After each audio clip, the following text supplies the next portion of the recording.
Ambani news TV ವೀಕ್ಷಕರಿಗೆ ನಮಸ್ಕಾರ.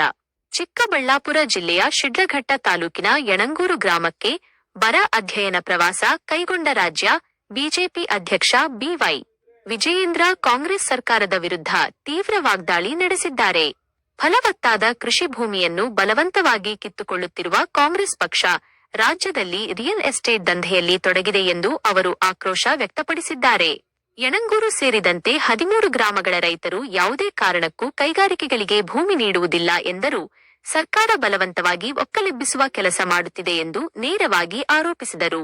ಕನಿಷ್ಠ ಶೇಕಡಾ 70ರಷ್ಟು ರೈತರ ಸಮ್ಮತಿ ಇದ್ದರೆ ಮಾತ್ರ ಕೈಗಾರಿಕೆ ಸ್ಥಾಪನೆಗೆ ಭೂಮಿ ಪಡೆಯಬೇಕು. ರೈತರನ್ನು ವಿಶ್ವಾಸಕ್ಕೆ ತೆಗೆದುಕೊಳ್ಳದೆ ಜಮೀನು ಕಿತ್ತುಕೊಂಡರೆ ಬಿಜೆಪಿ ಸಹಿಸುವುದಿಲ್ಲ ಎಂದು ಎಚ್ಚರಿಕೆ ನೀಡಿದರು.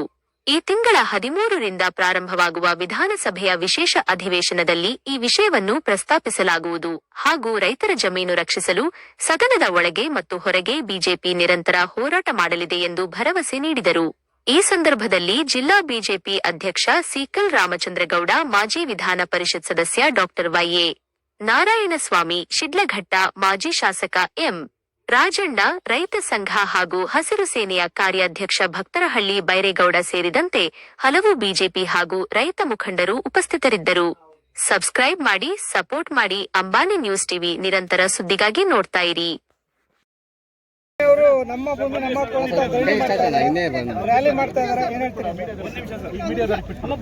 ಎಲ್ಲ ಒಟ್ಟಿಗೆ ಬಂದ್ಬಿಡಪ್ಪ, ನೀವು ಒಬ್ಬೊಬ್ಬರೇ ನಾವಿವತ್ತು ವಿಧಾನ ಪರಿಷತ್ ಚುನಾವಣೆ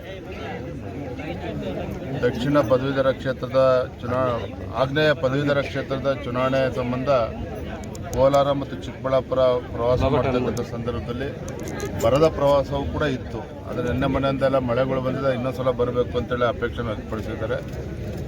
ಭಾಳ ಪ್ರಮುಖವಾಗಿ ಇದು ಚಿಕ್ಕಬಳ್ಳಾಪುರ ಜಿಲ್ಲೆಯ ಶಿಡ್ಲಘಟ್ಟ ವಿಧಾನಸಭಾ ಕ್ಷೇತ್ರ ವ್ಯಾಪ್ತಿಯಲ್ಲಿ ಯಣಂಗೂರು ಕೂಡ ಸೇರಿದಂತೆ ಸುಮಾರು 13 ಗ್ರಾಮಗಳನ್ನು ಒಳಗೊಂಡಿರ್ತಕ್ಕಂಥ ರೈತರನ್ನು ಒಕ್ಕಲೆಬ್ಬಿಸುವ ಕೆಲಸ ಕಾಂಗ್ರೆಸ್ ಸರ್ಕಾರ ಮಾಡ್ತಾ ಇದೆ.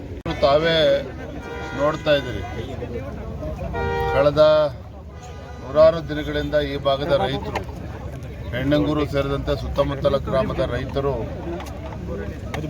13 ಹಳ್ಳಿಗಳು ಸೇರಿದಂತೆ ಈ ಭಾಗದ ರೈತರಿಂದ ರಾಜ್ಯ ಸರ್ಕಾರ ಒತ್ತಾಯಪೂರ್ವಕವಾಗಿ ರೈತರ ಜಮೀನನ್ನು ಕಿತ್ಕೊಳ್ತಕ್ಕಂಥ ಕೆಲಸ ಮಾಡ್ತಾ ಇದೆ. ಅಕ್ಷಮ್ಯ ಅಪರಾಧ.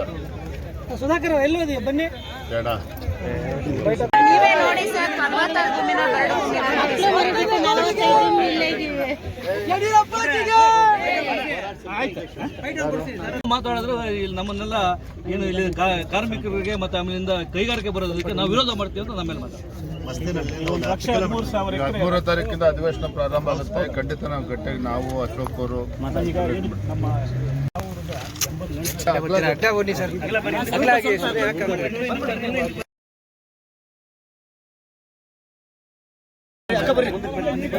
ಯಾರು ತೀರ್ಮಾನ ಮಾಡಿದ್ರು ಯಾರು ಕೊಟ್ಟಿದ್ದಾರೆ ಅವ್ರಿಗೊಂದು ನ್ಯಾಯ, ನಮ್ಗೆ ಒಂದೇ ಪಕ್ಕದೆಲ್ಲ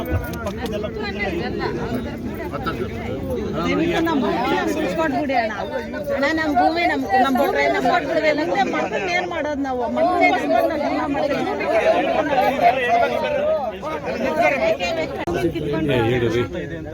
ಬಫರ್ ಝೋನ್ ಬಿಟ್ಟಿರೋದು. ಅದರ್ವೈಸ್ ಒಂದೊಂದು ಊರಿಗೆ ಒಂದೊಂದು ಕಲರ್ ಕೊಟ್ಟಿದ್ದಾರೆ, ಸ್ಪೆಸಿಫಿಕ್ ಆಗಿ 13 ಹಳ್ಳಿಗೆ. ಸೊ ಇದು 2823 ಎಕರೆ ಭೂಮಿಗೆ ಏರ್ಪೋರ್ಟ್ ಹತ್ರ ತಗೊಂಡಿರೋ ಜಮೀನು ಪಕ್ಕದಲ್ಲಿ ಕೈಗಾರಿಕೆಗಳು ಬಂದಿಲ್ಲ. 1000 ಎಕರೆ ಜಮೀನು ಇದೆ. ಕೈವರದ ಹತ್ರ ಮಾಡಿದ್ದಾರೆ, 100 ಎಕರೆ ಜಮೀನು ಇದೆ. ಈಗ MLA ಅವರು ಕೂಡ ಪ್ರೆಸೆಂಟ್ ಈಗ ಭೂಮಿ ಉಳಿಬೇಕು. 826 ಜನ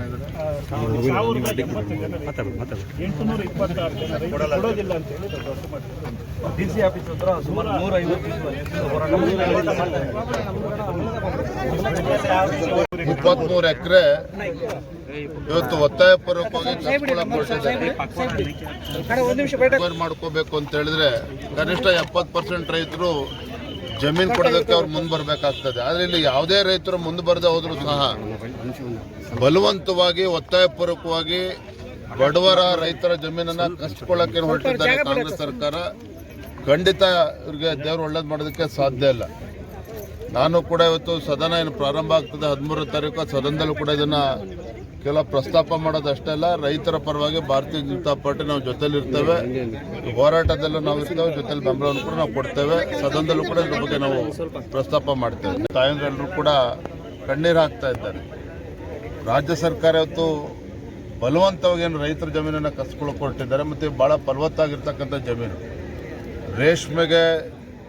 ರೇಷ್ಮೆಗಾರಿಕೆಯಲ್ಲಿ ಹೆಚ್ಚು ಮಾಡ್ತಾರೆ, ಹಣ್ಣು ತರಕಾರಿಗಳನ್ನು ಬೆಳೀತಾರೆ, ಹೈನುಗಾರಿಕೆ ಇಲ್ಲಿ ನಡೀತದೆ. ಇಷ್ಟೆಲ್ಲ ಇದ್ರೂ ಕೂಡ 70-80-90% ಅಷ್ಟು ರೈತರು ಇದಕ್ಕೆ ವಿರೋಧ ವ್ಯಕ್ತಪಡಿಸಿದ್ರು ಸಹ ಈ ರೀತಿ ಜಮೀನನ್ನು ಕಸ್ಕೊಳ್ಳೋಕ್ಕೆ ಹೊರಟಿರ್ತಕ್ಕಂಥದ್ದು ರಾಜ್ಯ ಸರ್ಕಾರವೇ ರಿಯಲ್ ಎಸ್ಟೇಟ್ ದಂಧೆಯಲ್ಲಿ ಇವತ್ತು ಹೊರಟಿರುವಂಥದ್ದು. ಹಾಗಾಗಿ ಇವತ್ತು ರೈತರು ಬೀದಿಗೆ ಬಂದಿರುವಂಥದ್ದು. ನಾನು ಇವತ್ತು ನಮ್ಮ ತಾಯಂದರಿಗೆ, ರೈತರಿಗೆ ಎಲ್ಲರೂ ಕೂಡ ನಾವು ಭರವಸೆನ ಕೊಟ್ಟಿದ್ದೇವೆ. ಭಾರತೀಯ ಜನತಾ ಪಾರ್ಟಿ ಇವರ ಹೋರಾಟದ ಜೊತೆ ನಾವು ಇರ್ತೇವೆ, ಸದನದಲ್ಲೂ ಕೂಡ ಇದ್ರ ಪರವಾಗಿ ಧ್ವನಿಯನ್ನು ಎತ್ತೇವೆ ನಾವು.